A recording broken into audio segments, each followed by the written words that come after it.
Ang pelikula ay nagsisimula sa isang kasabihan na nagsasabi na lahat ng tao sa mundong ito ay nagsusumikap para sa isang kalidad. Ngunit maraming tao ang hindi umaako ng pantay na pananagutan para sa mga pagkakamaling nagawa nilang magkasama.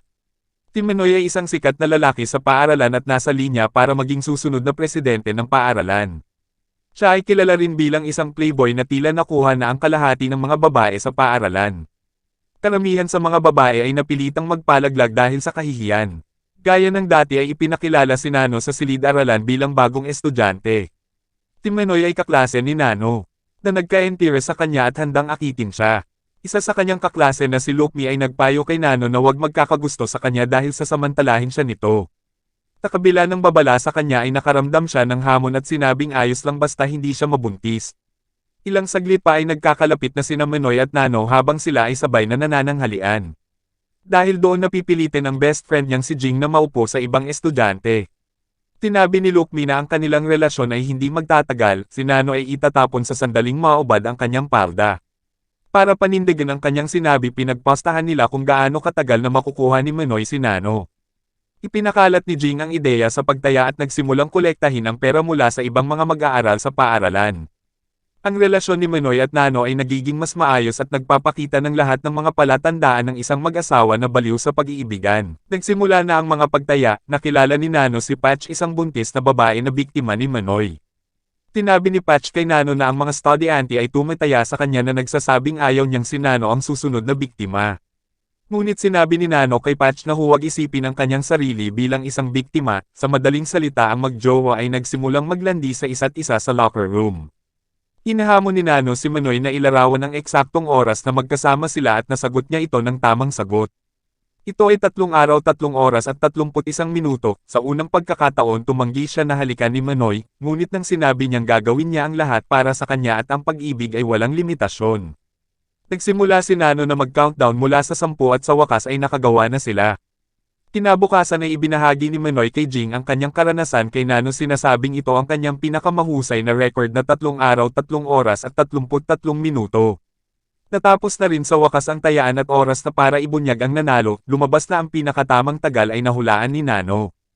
Na sa wakas ay kinuha ang lahat ng pera, natuklasan nila na sinadya ni Nano ang pag-countdown ng makipagkita kay Manoy upang masiguro na ang tagal ay pareho sa paghiga niya sa kama. Paglabas niya ng klase ay pinakita niya ang pera sa mata at sinabi sa kanya na pinaglalaroan lang siya nito, samantala si Manoy ay nagsimulang makaramdam sa ilalim ng lagay ng panahon. Maya-maya ay nilapitan siya ni Nano sa palikuran at nagsimula silang mag-ayos muli, ngunit ang mga ito ay hindi nagkasundo at si Manoy ay umalis. Sa harap ng ibang estudyante sinabi ni Manoy na gusto niyang makipaghiwalay sa kanya dahil sa pagtingin sa kanya na parang isang bagay.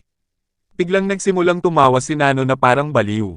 Tinasabi na wala siyang nakikitang pagkakaiba gaya ng tingin ni Manoy sa mga babae bilang bagay. Pagkatapos ng kaganapang iyon, umupo si Nano sa tabi ni Patch at natuklasan na sinubukan ni Patch na magsagawa ng aborsyon at nabigo. Ipinahayag din niya na ito ang unang pagkakataon na natutuwa siyang mabigo sa isang bagay. Ilang sandali pa, nagsimulang makipag-hook up si Manoy sa isa pang babae, ngunit tumili ang dalaga at tumakbo palayo nang makita niya si Manoy na bloated ang tiyan. Si Manoy ay nagsimulang magsuka at magkaroon ng malaking pagbabago. Nang siya ay tumungo sa doktor ay nalaman na siya ay talagang buntis. Tinabi ng doktor na ang pagbubuntis ay umabot sa 16 na linggo at ito ay baby girl. Kinabukasan ay kumalat na sa buong school ang chismis na si Manoy malaki na ang tiyan. Hindi na siya ang modelong estudyante na ipinakita niya sa lahat. Inaway niya si Jing dahil sinadya niyang ibunyag sa buong school na buntis siya.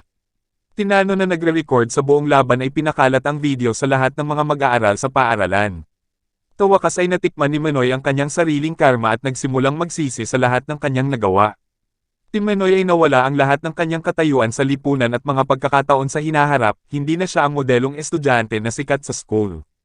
Nang malaman niyo ng kanyang ama pinipilit siya na magpalaglag at siya ay pinaalis sa kanyang sariling bahay hanggang sa malutas ang problema. Kailangan na niyang manirahan sa isang maliit na maruming apartment.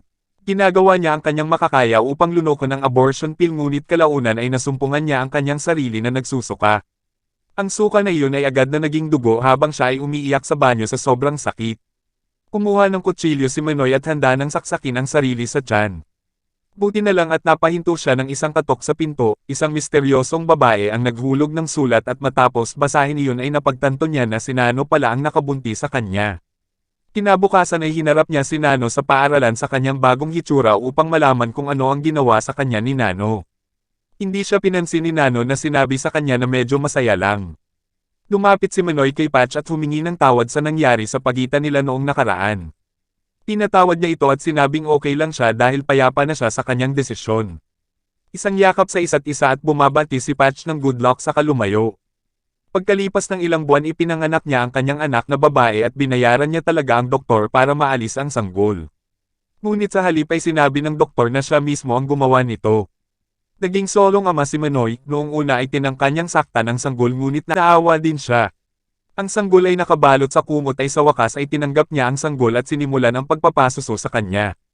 Binisita ni Nano si Manoy at humingi ito ng tawad sa kanya na nagmamakaawa na bumalik ito ngunit tinanggihan ni Manoy.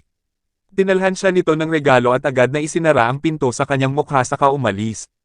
At dyan na po nagtatapos ang video mga kapatid. Maraming salamat sa panunood. Hanggang sa muli, goodbye.